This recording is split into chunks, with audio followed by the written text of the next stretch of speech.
COVID ki anauba variant sibu OMICRON tholliba karigino variant asi kayam yamna sathibage.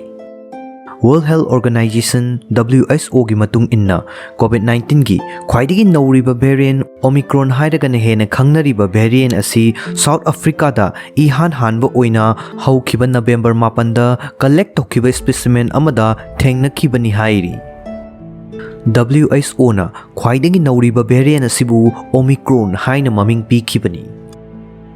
Masi COVID-19 gi tarahumdoi suba variant oibaga loinana variant of concern manga gi manungda khwaidagi anaubani.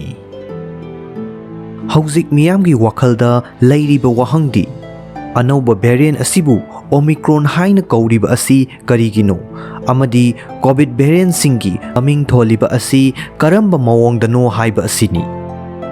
Masi gi maram singdi OMICRON hairiba asi Greek alphabet ki tara manga suba mayekni. Haukiba chahi gi methada COVID ki variant singbu Greek letters sing sizinaraga maming tholagani haina lauthokhi. Variant kharadi makhoi sing adubu ihan hanbu oina thengnarakhiba leibak sing adugi maming oina khangnakhi. Adubu adumakti maming thonbagi achumba khongthang natte.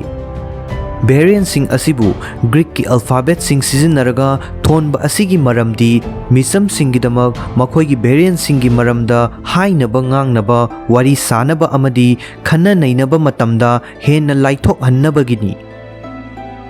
World Health Organization gi matung inna scientific oiba maming singi advantage sing leiragasu makhoi sing sidi haibada luba amadi ningsingbada wana thokpa yai.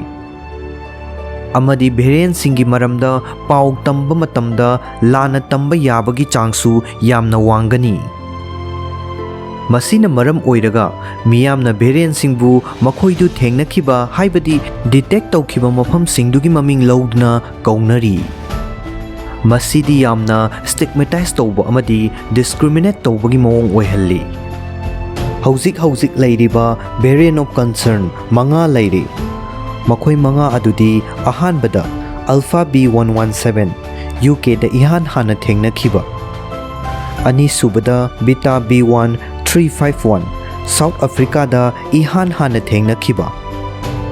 Ahum subada Gamma P1 Brazil da ihan hana thengnakiba.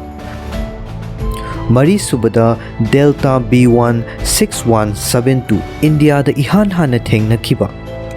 Amadi OMICRON B11 5-9 South Africa da ihan hana thengnakiba asina chingba sing. Aduga variant of interest ki manung chanbada punna variant ani lei. Ani adudi Lambda C37 Peru da ihan hana thengnakiba amasung Mu B1621 Colombia da ihan hana thengnakiba asini. Atoppa variant khara amadi hauzik khaidokliba classification gi level asi yaude. Aduga WHO na anoba variant OMICRON asigi maming thonba matamda mayek asigi mamangda leiba mayek ani new amasung jibudi kanthoklamle.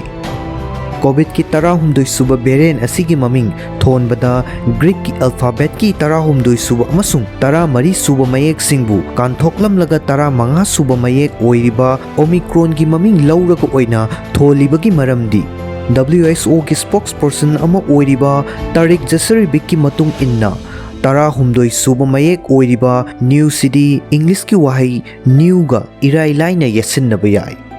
Aduga G haiba asina miyoi kayagi kaman oiba mamaigi maming ama oibagidamak sizinnadabani hairi. Nauna thorakliba variant concern B115-9 OMICRON asi monoclonal antibody therapy natraga cocktail treatment da response tawdaba yai haina experts singna thazari. South Africa amasung atopa mafam singda thengnaba OMICRON infection singi preliminary analysis da yumfam oiraga experts singna hairi madudi India da ani suba web thokhankiba Delta variant adudagi OMICRON variant asina sandokpa ngambagi chang saruk taruk wangba heli. Masina immune system dagi nanthokpa ngambasu yai. Anoba variant asina vaccine breakthrough infection singsu thokhanba ngamba yai hairi. Vaccine breakthrough infection haibadi vaccine mapung fana kapkhraba miyoi singda infection torokpa adubuni.